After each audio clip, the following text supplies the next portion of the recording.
The Utah Jazz sweep Florida. Brice Sensabaugh is bursting, and improvements abound everywhere. We're talking about it next on Locked on Jazz.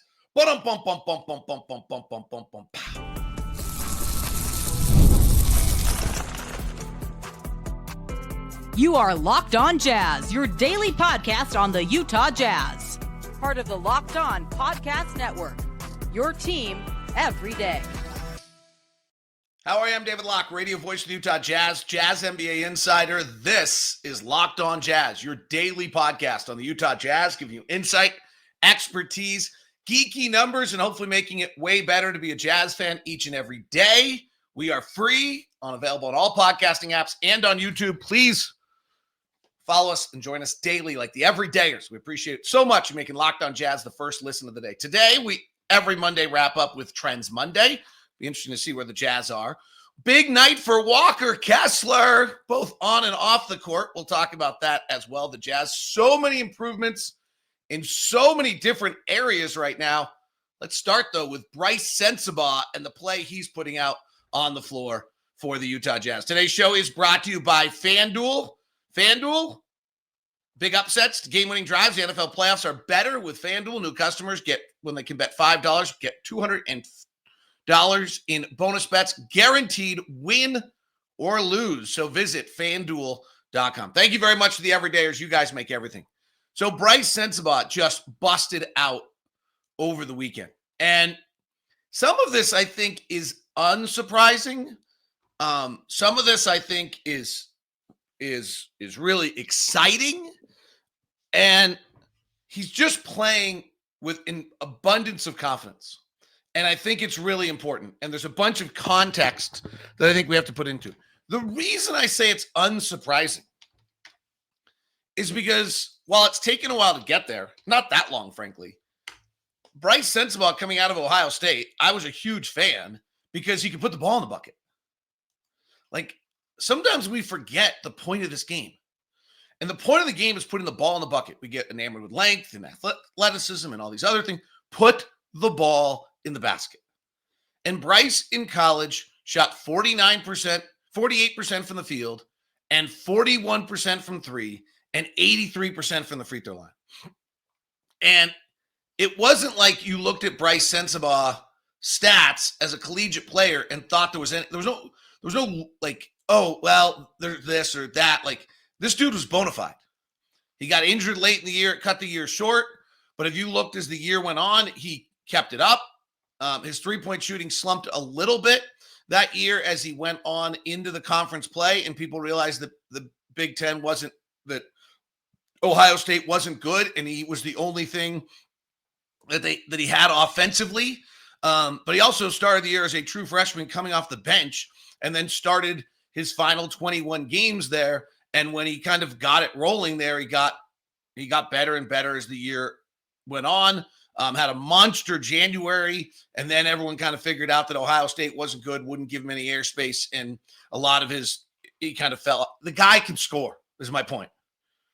He slipped to 28th in the NBA draft because he had knee issues that prevented him from finishing the season. He'd had a meniscus tear that lost a high school season, and he had a meniscus problem at the end of his Ohio State season, and so there was some real worried about how long that was going to last.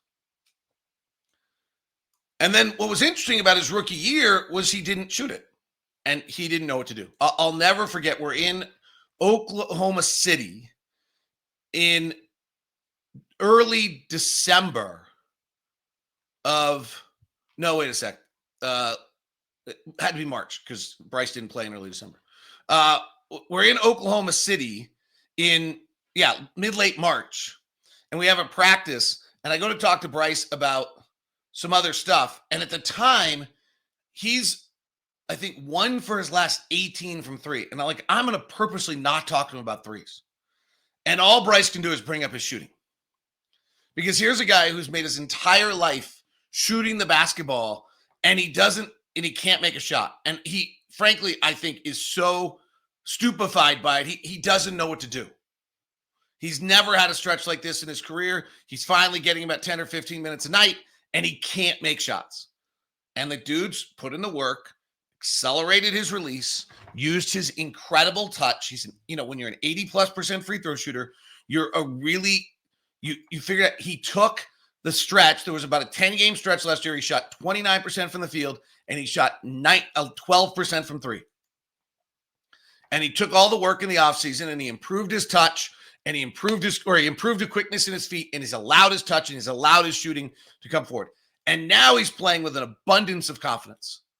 And one of the things I think that happened to Brice last year is when you go from being one of the highest usage college players there is, that you're at Ohio State and every play's coming to you, and you're supposed to shoot every play.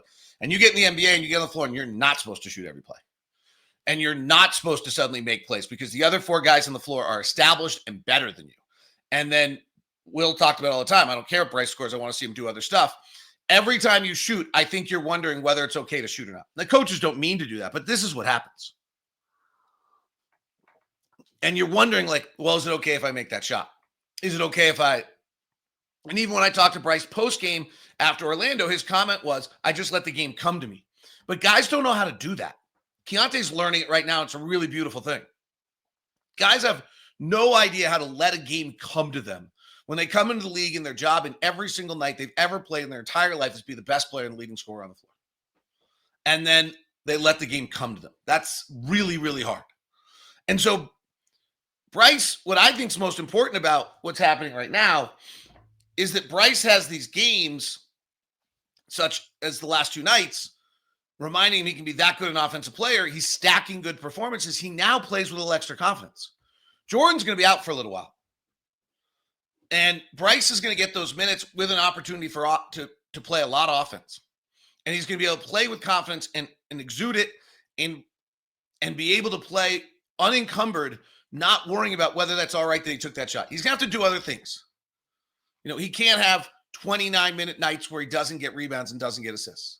He's got a lot of work to do still. His superpower is his touch. I mean, he's 91% free throw shooter. Doesn't go much, but he's a 91% pro free throw shooter. And he is now shooting 43% from three. We start to look at what he's doing compared to his rookie class. It gets interesting. So Brice Sensabaugh is the best three-point shooter of anyone who plays 10 minutes a night or plays any games. Colby Jones plays 5 minutes a night, 22, at 43% of his entire rookie class. His effective field goal percentage, which weighs three-point shooting and two-point shooting. Only Derek Lively is better. Derek Lively is a 70% effective field goal percentage because he shoots 70%. Brice is a 61% effective field goal percentage. That's crazy high. But that is the number 2 effective field goal percentage of anyone in his rookie class. Okay, points per game. He's 9th in that rookie class right now, 9.4. Victor's at 26. Brendan Miller's at 22. Grady Dick's at 17. Keyonte's 4th at 16. Bilal Coulibaly's at 12. Amon Thompson, who had a monster day yesterday, is at 12. Scoot's at 11. Jordan Hawkins is 11. And Brice is at 9.4. So there's 8 guys in the draft, in that draft right now, averaging double figures. Brice was the 28th pick. He's the 9th leading scorer in the draft. His minutes per game is actually walking him up the list a little bit right now, but he's still 24th in the draft class in minutes per game. So he is a bona fide, legit scorer who is suddenly playing on like as though he's a real steal. Like when you start to compare what other players are doing in that class, it's really great. And the biggest one to me is he's now evolving. It used to be he could score by getting the ball, bumping and bullying someone down, and then fading back into a shot. He's now learning how to get open off the ball. He's learning how to space to get off someone else's action. He's finding multiple ways to impact the offense.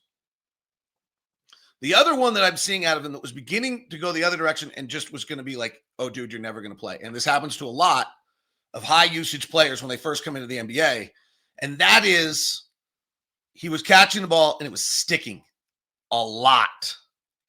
He was catching it, holding it. What am I going to do? And the offense would just come to a halt. The ball is not sticking the same way it was earlier this year with him. He is making much quicker decisions.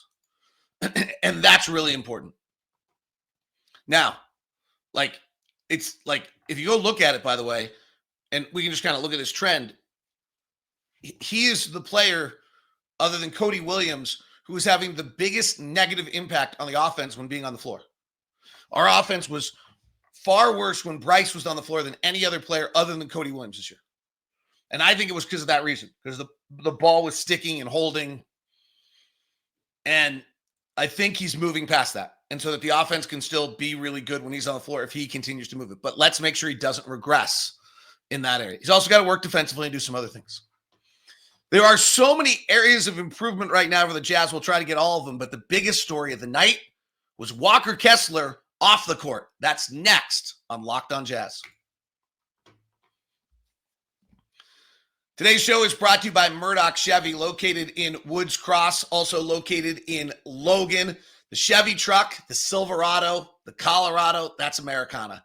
And Murdoch, that's Utah. Over 80 plus years being in Utah and making sure that you have no regrets experiences. That's everything that Blake and Tyson and Ben are all about with Murdoch Chevy. Right now, they've got amazing deals, $6,200 cash back on the 2024 Silverado, $3,000 total cash allowance on the Tahoe and the Suburbans available for you, and great deals on the Equinox and the Blazer as well. They're looking great. The Equinox, a little bit of a redo, looks super cool right now. So go check it all out at Murdoch Chevy, located in Woods Cross, also in Logan. If you're going to stop by, email me first so we can make sure that we give you the VIP experience that you deserve from Locked On and Murdoch Chevy. Today's show is also brought to you by our friends over at Prize Picks.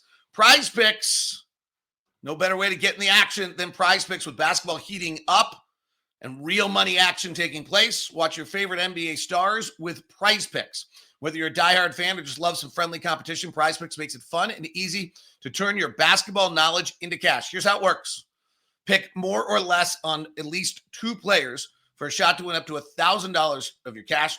Think LeBron's going to drop 30, or maybe Luka's getting more than 8 assists. Prize Picks lets you make your prediction and put your money where your mouth is in just 60 seconds. Prize Picks all season long will let you have a great deal of fun, whether it's Anthony Edwards, Brice Sensabaugh, Jason Tatum, whatever you think you know about an upcoming game, that kind of action. Get into the action with Prize Picks flex play option. Even if one of your picks doesn't hit, you can still double your money. Plus, once you hit, you get your money fast, sometimes as quick as 15 minutes. It's the best way to keep up the game exciting. Now's the perfect time to join. Download the app today. Use the code LOCKEDONNBA to get $50 instantly when you play your first $5 lineup. That's right. No need to win to get your bonus. It's guaranteed. Prize Picks. Run your game. Thanks so much for making Locked On Jazz your first listen of the day. The newsletter, exclusive, emptying the noggin today. So if you like emptying the noggin, it's my bullet point breakdown. I did both games this weekend, so longer than usual. Go to LockedOnDaily.com and sign up for Locked On Jazz. It's free, comes right to your inbox. It's the ultimate one-stop NBA newsletter because it also gets you your national article today from Katie Heindel and Josh Lloyd's fantasy basketball. How about this for exciting? So at the end of the night, so during the show or during the game last night, I got a text from a friend of mine who actually used to be Miss Wyoming many years back. And she was like, "You watching Miss America?" I was like, "No, I'm calling a game." And she's like, "It's in Orlando, right where you are." So I was laughing.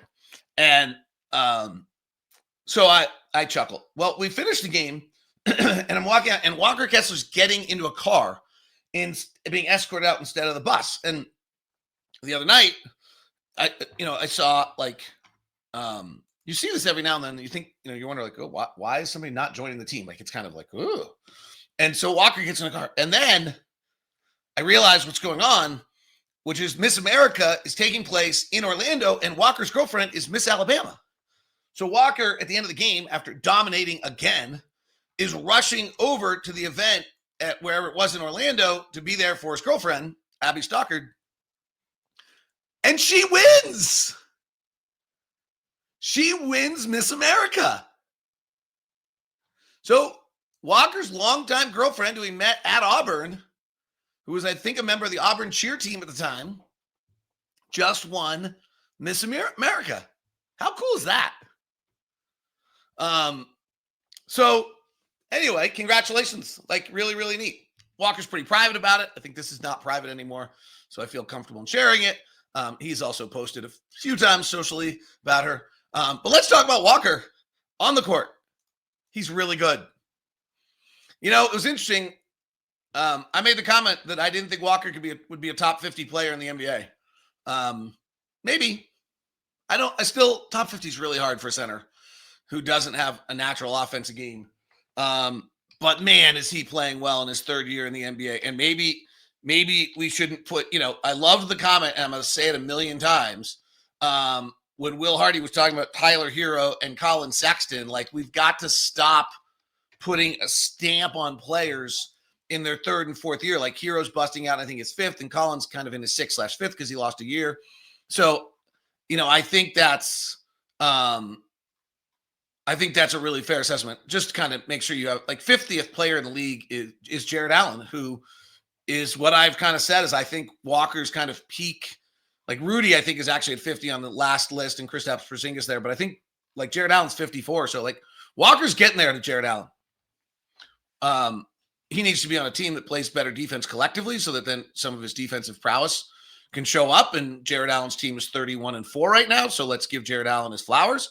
But Walker's getting there. He's really, really playing well. Jared Allen did average 17 points a game last year. I'm not sure that Walker can get there, but maybe. Like, let's not put a stamp on it. But that really wasn't just his overall dominance right now on the glass. And the biggest thing that I've noticed on Walker that's different about him than what he was before is he put in so much work in the offseason that he built himself a trunk. And I don't know if you remember, but earlier this year I talked about talking to a longtime NBA coach before a ball game in Dallas, and he was talking about Derek Lively. And he was like, hey, I really like him, except for the fact that right now you can either be kind of a string bean jumper that gets up, plays vertically, impacts things vertically, above the rim offensively, shot blocking, or you can be really static. Every day, you'll remember this conversation, and you can be really stocky and set. I'm not thinking of the right word right now with your strength and impact people kind of by being there. And he was like, Lively, just the minute he can just get pushed anywhere, and so he doesn't have that impact.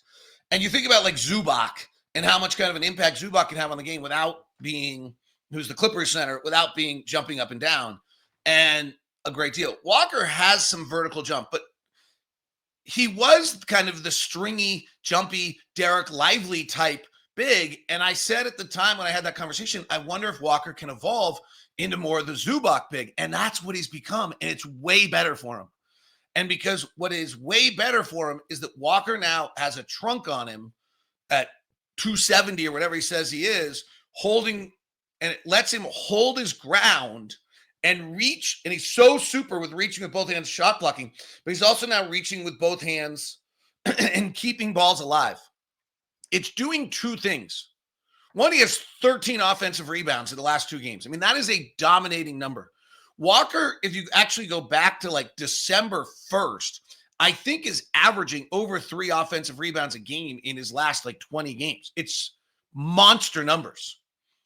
It also, though, is not accounting for every time he tips the ball and another guy or two has to come back to help on the rebound, and our guys can get back defensively. And our biggest weakness is how often that we're suddenly stuck in transition, and Walker's suddenly making it so that we're not stuck in transition. Last 15 games, Walker's averaging 4 offensive rebounds a game. 4. That's monstrous. Also, because points off an offensive rebound in this league are about 1.3 or 1.4, and you're coming from 0.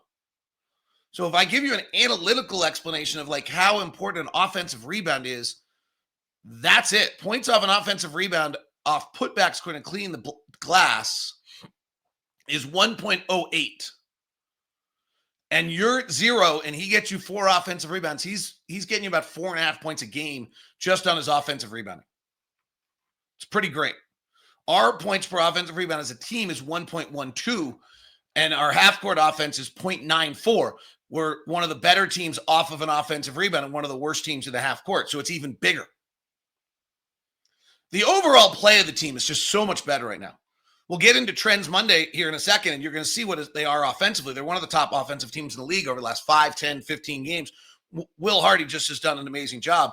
The other thing, though, that is happening, I think it's where the Miami and the Orlando wins are really interesting in kind of their contrast. Miami's with a full squad.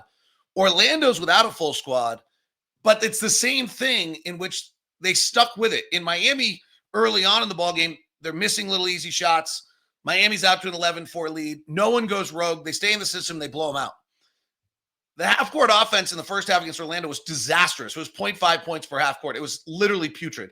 And they stay with it and fight through it, and they get through the second half, and they stay with it, and they blow them out, and they blow both opponents out by staying with the system, holding inside and believing in what they're doing, staying with the plan. And Will is managing them in a funky, weird year really, really well. Like, you know, there was an understanding on this trip, like, we're in Miami at 77 degrees out. Like go get outside, have fun. Yesterday, like, part of their shoot around is they took a team walk around the facility in Orlando. Like, I was working at the pool on my computer. There's a side story about my hotel room being 60 degrees, but so I'm working at the pool, which is way better. And they're out on a team walk, and he's just done enough of these events and things. Hey, if we're in Cleveland and it's really cold and brutal, yeah, we're going to practice even though we're on the 7th day of a road trip. But if we're in Miami and it's 75 degrees, like, yeah, go have fun. Like, go be outside, enjoy yourself, be with your family if they're with us, or be with your buddies, or just chill and just relax and get away from it. And he's done a wonderful job of managing the group to be able to stay engaged, give them enough space so they're not worn down in what's a funky season that's had a lot of down moments. The other one, by the way, and we'll see if this lasts because it never has, but the last two were two of our best defensive outings of the year. In fact, the Miami game was just one of the best defensive games we've seen all season long. And two things interesting in wins recently. Against Brooklyn and against Orlando, the offense was bad and the defense was good. That is not something we used to do, or they used to do. When the defense has been bad, when the offense has been bad, the defense is usually worse. And that was not the case. And I think that's been really important. The other one is we still are allowing a lot of transition, but we're doing a way better job of defending in transition. The last two nights, our transition defense, Miami didn't get in transition. Orlando got in it some. We allow just a lot of transition. But we also offensive rebound a lot, and I don't think they're correlated, but if they are, like, we'll take it. But we're doing a better job of defending in transition. There is improvement in so many different areas. There's more consistent defense. They're sticking with a plan. There's individual players like Walker playing. I love how Keyonte is playing right now. We'll get into that a little bit with Keyonte. Keyonte is doing exactly what I talked about with Brice, where he's figuring out to let the game come to him. There's a patience and a calmness to Keyonte's game right now that I think is just terrific. And he's just playing with better players, playing with that starting group, and he doesn't look like he has to do anything. And I thought he just looked so much more solid. I mean, his last 3 games are 9 shots, 13 shots, and 10 shots. Like, yeah, that's fine, Key. Like, we don't need 17, 19, 23 sometimes because you're playing with pretty good players. And since he's kind of calmed down his urgency on getting shots off and being able to play more patiently, I just think he's just been way more efficient and way more together. It's been great. All right. Trends Monday coming up. So many areas of improvement for the Jazz. Pretty fun to watch. Great work by the players. Great work. I really want to give the players a lot of credit. There's a tendency to always give coaches credit on this, and I'm not trying to discredit the Jazz coaching staff, but I actually think the players kind of staying connected, staying together, playing for each other in the midst of this kind of funky season, I think is really a cool thing to be a part of and see. All right. Trends Monday. How hot are the Jazz compared to the rest of the NBA? Who are the hottest teams, and what can we learn from Trends Monday next on Locked on Jazz? Today's show is brought to you by FanDuel, official sportsbook of Locked On and official sportsbook of the NFL. Big upsets, game-winning drives, NFL playoffs are here, and they're better with FanDuel. Right now, new customers can bet $5 and get $200 in bonus bets guaranteed. That's $200 in bonus bets, win or lose. The FanDuel app gives you everything you need for live bets, same-game parlays, and much more. So go to FanDuel.com and see where you can get in on the action. What are the NFL odds for the weekend? Let's take a look. Here's what we got. The Houston Texans are at home on Saturday as underdogs for the Chargers, 2.5 points. The Ravens are at home on Saturday as a 9.5 point favorite over the Steelers. The Bills are an 8.5 point favorite on Saturday over the Broncos, or on Sunday over the Broncos. The Eagles are a 4.5 point favorite against the Green Bay Packers. The Tampa Bay Buccaneers and the Washington Commanders, fortuitous bracketing. And the Bucs are a 3.5 point favorite, and the Vikings go on the road as a favorite to beat the Los Angeles Rams, a 2.5 point favorite. And that one, college football playoffs. Notre Dame, a 1.5 point favorite against Penn State, and Ohio State, a 5.5 point favorite against Texas. That's all at FanDuel right now. Go check it all out.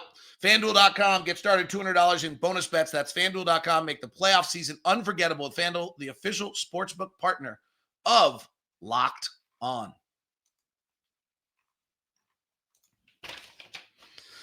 Thanks so much for making Locked On Jazz your first listen. Thanks to the Everydayers for making us who we are.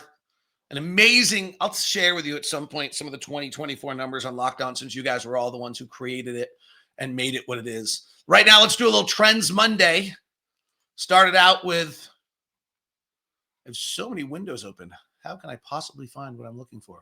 Pre-prepped, have it sitting out there somewhere. Must have overridden that window at some point, or it's on any of 500 other windows that are available. All right, let's go to it. We look at the first 10 games first.